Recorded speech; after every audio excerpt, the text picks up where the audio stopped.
Buang sial adalah upaya untuk menjauhkan kesulitan-kesulitan yang dapat menimpa hidup kita. Sebenarnya dalam Islam bila kita mendapatkan kesulitan dalam kehidupan kita, bisa jadi itu sangat baik, bila kita bisa memanfaatkannya sebagai warning atau peringatan untuk kembali ke jalan yang benar atau ke jalan yang lebih baik. Tetapi walau bagaimanapun, kesulitan-kesulitan dalam kehidupan kita itu harus bisa diatasi dan diminimalisir. Pada versi bijak Islami, ada 5 hal yang bisa kita lakukan untuk membuang sial dalam kehidupan kita. Pertama, sabar. Tidak ada jalan lain, kalau sudah jatuh takdir bahwa semuanya jadi serba sulit dalam kehidupan kita, langkah pertama yang harus dilakukan adalah bersabar. Mudah-mudahan sekalian kita bisa menambang pahala dari kesabaran ini. Sabar dalam artian ini adalah tidak mengeluh dan menahan diri dari segala perbuatan negatif, dan merencanakan langkah-langkah selanjutnya untuk mengatasi masalah. Allah Subhanahu wa Ta'ala berfirman, yang artinya, sesungguhnya hanya orang-orang yang bersabarlah yang disempurnakan pahalanya tanpa batas. Surah Az-Zumar, ayat 10. Kedua, teliti ke dalam diri sendiri. Yang mengikat kesulitan dalam diri kita yaitu dosa. Dosa adalah perbuatan yang bertentangan dengan kehendak dan perintah Allah Subhanahu wa Ta'ala. Yang artinya, dan apa saja musibah yang menimpa kamu, maka adalah disebabkan oleh perbuatan tanganmu sendiri. Dan Allah memaafkan sebagian besar dari kesalahan-kesalahanmu. Surah Asy-Syura, ayat ke-30. Teliti kembali ke dalam diri kita. Apakah masih ada dosa yang sengaja kita lakukan? Kalau ada, bersihkan semuanya. Jangan diberi toleransi. Apapun itu, kalau kita tahu itu dosa, baik dosa kecil apalagi besar jangan dilakukan dan disimpan lagi, buang semua.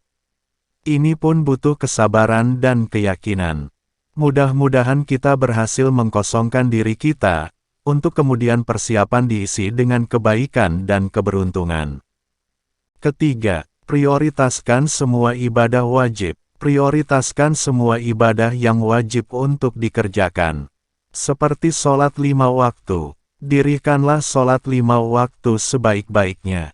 Seperti selalu konsisten sholat di awal waktu dan berjemaah di masjid. Untuk mengingatkan kembali, ada 5 rukun Islam yang merupakan ibadah wajib, yaitu mengucapkan 2 kalimat syahadat, melaksanakan sholat, puasa, membayar zakat dan pergi haji bila mampu. Keempat, mengerjakan ibadah sunnah. Perbanyak ibadah sunnah yang bisa kita lakukan, seperti sholat rawatib, sholat duha, sholat tahajud, puasa Senin Kamis dan lain-lain. Kalau tidak bisa dikerjakan semua, pilih salah satu ibadah sunnah. Dengan mengukur kemampuan kita terlebih dahulu, bahwa kita akan mampu mengerjakannya secara konsisten, yang dapat dijadikan sebagai amalan ibadah wirid. Amalan ibadah wirid adalah ibadah sunnah yang seterusnya tidak akan pernah kita tinggalkan. Misalnya puasa Senin Kamis, dan lain-lain. Dengan tujuan untuk mempercepat ridho dan pertolongan Allah Subhanahu wa Ta'ala. Dan pastikan toleransi kita lalai beribadah, dengan tidak sengaja tentunya.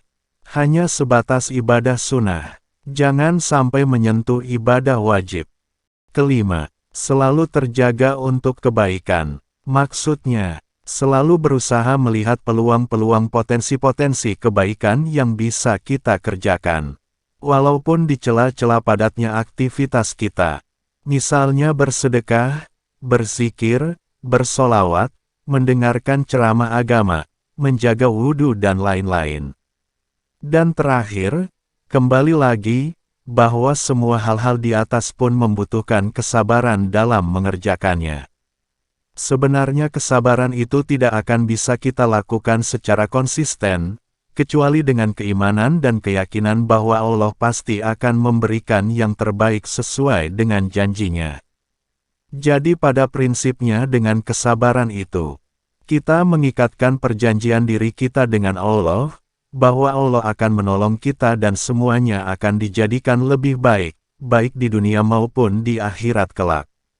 Berkomitmenlah sekarang juga, yaitu konsistensi dari kita bahwa, dengan kesabaran dan kesadaran, kita akan menghindari segala apa yang dilarangnya, dan melaksanakan apa yang diperintahkannya.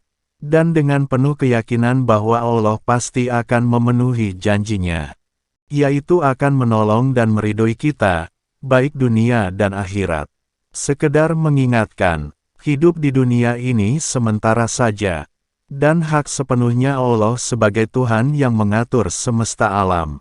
Dan Dia lebih mengetahui menakdirkan peran kita seperti apa di kehidupan di dunia ini.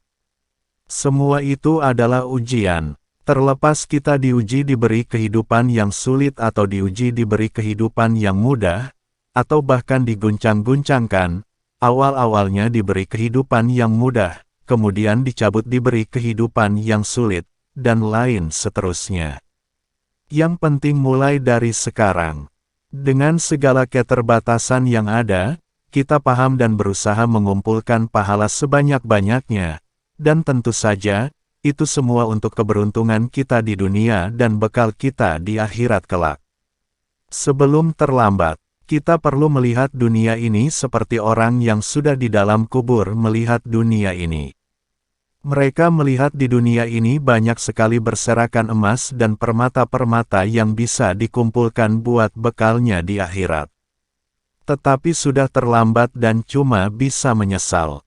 Emas dan permata-permata itulah amalan-amalan ibadah soleh yang bisa kita lakukan di dunia ini. Mudah-mudahan Allah ridho kepada kita. Allah Subhanahu wa Ta'ala berfirman, yang artinya, wahai orang-orang yang beriman, mohonlah pertolongan kepada Allah dengan sabar dan sholat. Sungguh, Allah beserta orang-orang yang sabar. Surah Al-Baqarah, ayat 153.